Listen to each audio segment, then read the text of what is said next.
This rapper is a genius. Listen to this. And I Why do you say it was bad business? What? Why do you say it was bad I business? already told y'all that you want to rewind this. Smart, right? Now for the rest of you that don't know what's going on, let me explain. But first, let me tell you who this man is and why he is being investigated. This man is a very famous rapper, and most of you at least heard of his name. His name is Jonathan Lindell Kirk, or mostly known as his rapper name, The Baby, and he is 31 years of age. The story starts in January of 2020, when an owner of a concert named Kenneth Carey and his co-worker, Steve Anyadiek, were allegedly supposed to pay Jonathan $30,000 but only gave him $20,000. Jonathan and his crew allegedly attacked the owner and his co-worker by punching them. They also allegedly stole $80, an iPhone, and a credit card from one of the victims. Jonathan and his crew left in a black vehicle, and a couple hours later, Jonathan came back to the same location where he allegedly attacked the victims. Now you might be asking yourselves, why did he come back?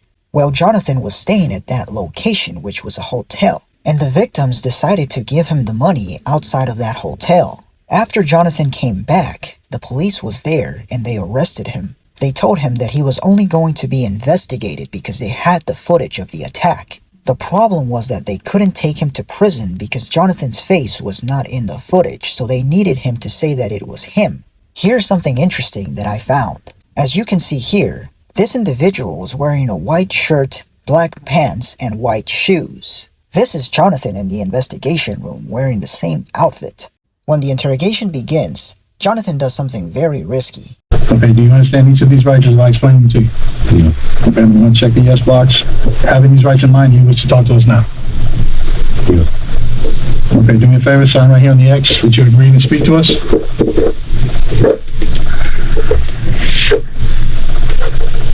Next to your name, I need you to date it, January 2nd,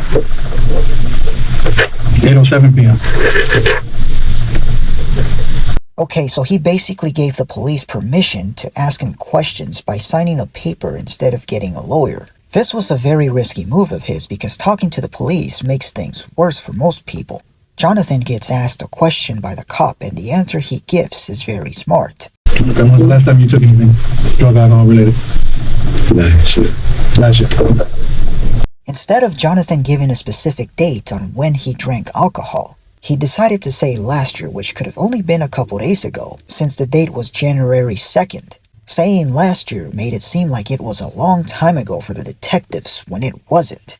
He knew what he was saying and looked at one of the detectives in a way of showing that he outsmarted them. An incident occurred at the hotel, 1500 Southwest First Avenue, that you were there for, correct? What incident? An incident. You had an altercation with somebody? No. You didn't. Did you have a business dealing with somebody? No. You didn't? No. So somebody didn't bring you $20,000 in front of the hotel in your SUV? No. They didn't? No. Notice how he's just simply saying no to all the questions? This is another smart move of his because the police are not really getting any information about him. So they need him to talk more so they can trap him. Now listen to what he's about to say next because this is where he starts to make a bad move. So somebody didn't bring you $20,000 in front of the hotel in your SUV? No. They didn't? No. Okay. Somebody had somebody bring $20,000 that wasn't theirs and lied to them and told them that it was for an event of theirs on the 31st. And lied to them. That person, once he realized they were doing bad business, said nah and left with his $20,000. Okay, so you didn't count? And got my contact information to do business the right way. That's what happened. The people that got y'all to put me in handcuffs, they the crooks. They the criminals, is what I'm telling you, bro. So Jonathan is now talking more, and the more he talks, the worse it could get for him. What he said was that the people that were attacked are bad people, which could mean that he did have something to do with the attack. Now the police can ask him questions that could put him in prison if he answers them incorrectly. Okay, where were you at? They calling my phone. I don't know where I was on Thursday. I'm not keeping track of where I'm at because I'm not out here living the wrong way, bro. Okay, when I encountered you in the hotel, you came back to the concierge, the counter. Yeah. Where were you coming from at that point? Prime seafood. Prime. Whatever the hell I went to eat. I went to get some food. Where is that? I don't know. You don't know? No. How'd you get there? In the car. What kind of car? Was it a car you drove? Somebody else drove? Uber, bro. An Uber? Yeah. What kind of car was it? Uber. Small car, SUV, truck, what? I don't know. Okay, so the police were extremely close to catching Jonathan potentially lying. He said he took an Uber to go eat at a place called Prime Seafood. The detectives probably had the opportunity to call the place where he supposedly went to eat to confirm if he was there, or to check if he took an Uber. We don't know if something was done, but there's definitely a chance. At first, Jonathan wasn't talking much with the police, but later he started talking more, which was another opportunity for the police to ask him for more details. The police did not ask him for more details, which was another mistake that they made. After the police asked him what kind of car he was in, he said he didn't know, which sounds like a stupid answer, but it was actually a great answer. He knew that he was going to get caught potentially lying, so he just decided to say that he didn't know. Now this part is kind of funny because this cop starts to get angry when Jonathan tells them that the robbery has nothing to do with what car he was in. Just watch what he does with his hand. Let's talk about what matters. Let's talk about what y'all need to get me about this. When I'm driving in the car, what I went to go eat, what time I went, that don't got nothing to do with the fact I ain't robbed a damn soul. Me, nobody around me, ain't nobody robbing nobody. Let's take the word robbery out of the picture. So while we here, we taking the word robbery out of the picture. Y'all are robbery detectives. This is robbery unit. That's the second word he said. That's the second word he said when he came in here. Robbery. Come on, bro. Okay, listen. He told me he asked a question to me about a robbery when I walked in my hotel. Robbery. I had every answer to the question you needed right there. Whoa, that ain't it. That's false. Okay. Throw that out the window. We talking about robbery, bro.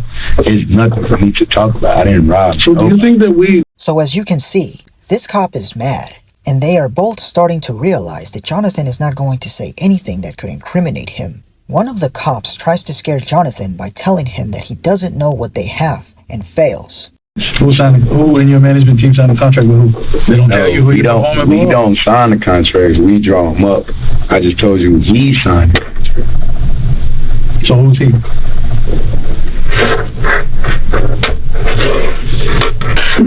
Y'all let me know, bro, when y'all done with the mind game questions, bro. I don't got time for it. Whoever made the report. There's no mind. Whoever made the report.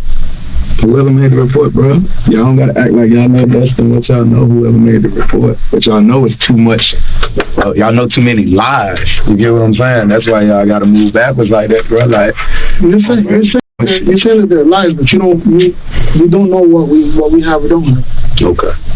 I know if y'all had proof of me robbing somebody, we wouldn't even be talking. Y'all would have cuffed me. I would be charged with it. That's what I know, bro. The cop tries one last strategy to trap Jonathan by asking him to repeat something he said earlier in the interrogation. And Jonathan's answer was the funniest and most genius answer I heard from an interrogation. Look, I ain't no fool. Your side of the story. My side of the story is I ain't done nothing. I don't have a side of the story because I ain't done nothing to nobody. Bro. So that's what I was and before something could be done to me, right? And before something could be done to me, I realized I was dealing with bad business. And I Why do you say it was bad business? What? Why do you say it was bad business? I already told y'all that. You want to rewind this? You gonna rewind it, bro? I already told y'all, bro. My story not gonna come out different no matter how many times I say it, bro. It's not, bro. It's right here. So you press stop and rewind and play, you gonna hear. That's why I said it was bad business, bro. Come on, bro. There's nothing doing my phone up all day, all night. He needed my help.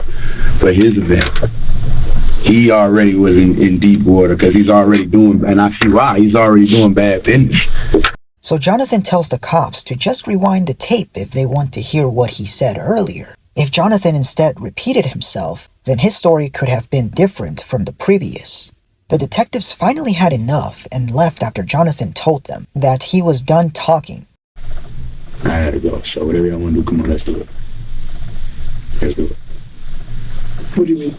Let's do whatever y'all want to do. I don't even want to talk about this bullshit. I'm going to get this bullshit. So, okay, so you want to talk about this for what? For what? We're not getting nowhere, bro.